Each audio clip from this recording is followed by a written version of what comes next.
सत्संगत जी, प्यार से कहना धन निरंकार जी। ये सत्संगत जी कहते हैं कि जिंदगी बदलनी है तो कैसे बदलें अपने जीवन को। कि कई बार वर्षों से इंसान की चाहत है कि मेरा जीवन बदल जाए, लेकिन जीवन में कोई बदलाव नहीं हो पाता है। तो उसका जो कारण है, कहते हैं कि एक टोकरी की वैल्यू बदलनी है, उसकी कीमत बदलनी है, तो उसके अंदर जो सामग्री है उसको बदलना होगा। क्योंकि उसकी जो कीमत है, उसकी जो वैल्यू है टोकरी की, उसके अंदर जो पड़ा हुआ है उसके वजह से है। तो वो टोकरी है हमारा मन, हमारी बुद्धि, हमारा विवेक, कि हमारी जो नॉलेज है, हमने जिस प्रकार की सोच रखी है, जिस प्रकार की बातों में हम बिलीव करते हैं, भरोसा करते हैं, वही हमारे जीवन में बना रहता है और वही हम हैं। तो कहते हैं कि उन चीज़ों को हमने छोड़ा नहीं तो हमारा जीवन भी बदलने वाला नहीं है। वो है माइंड मटेरियल्स, कि हमारे माइंड के अंदर किस प्रकार के थॉट्स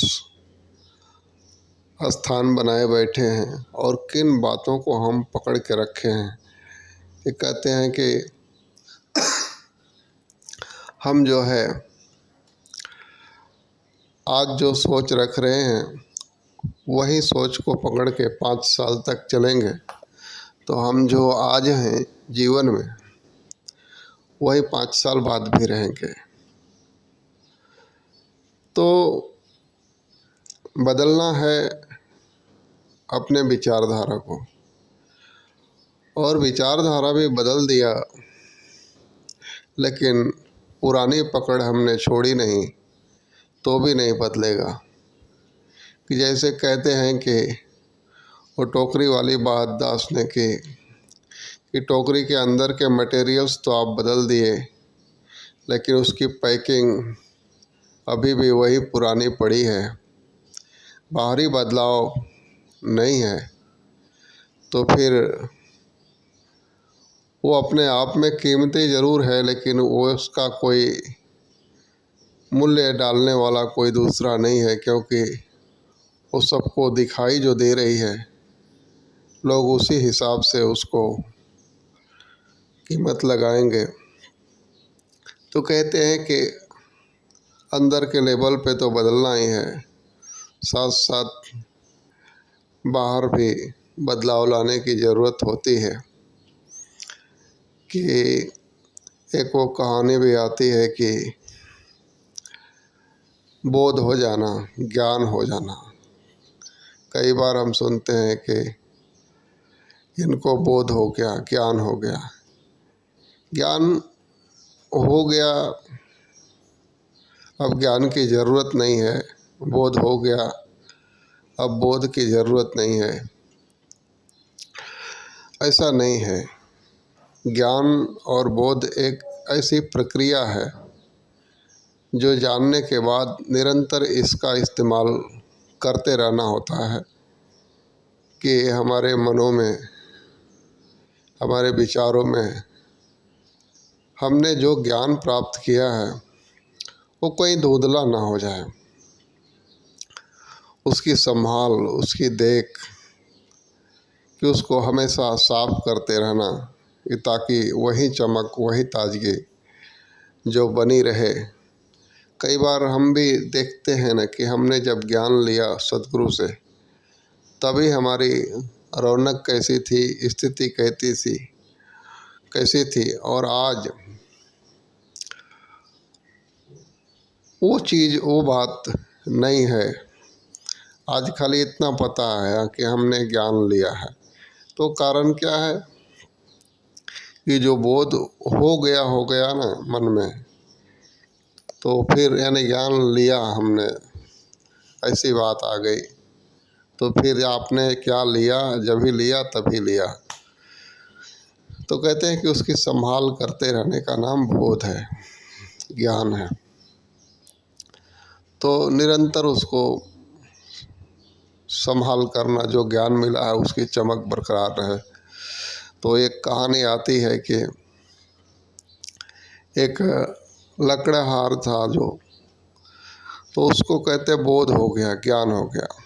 तो कुछ लोग उसके पास पहुँचे और बोले कि आपको ज्ञान हो गया है, बोध हो गया। तो अच्छा ये बताइए कि जब ज्ञान नहीं हुआ था आपको, तब आपकी जीवन की शुरुआत कैसी थी, कैसे आप जीवन में क्या करते थे? तो लकड़हारे ने बोला कि सुबह जगता था और नहाता था,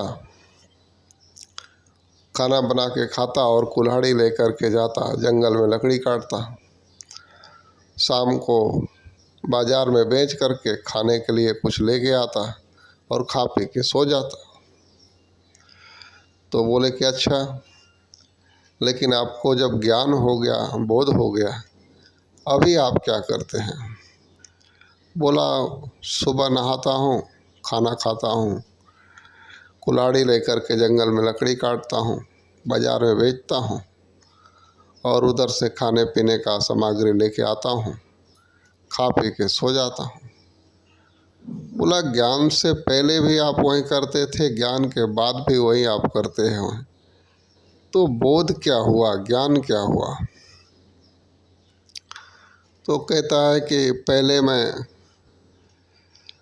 अनजाने में कर्म करता था, अभी जानबूझ करके करता हूँ। तो ये बात जो है कुछ समझ में नहीं आती है। ऐसी बातें हम में से भी बहुत सारे लोग करते हैं।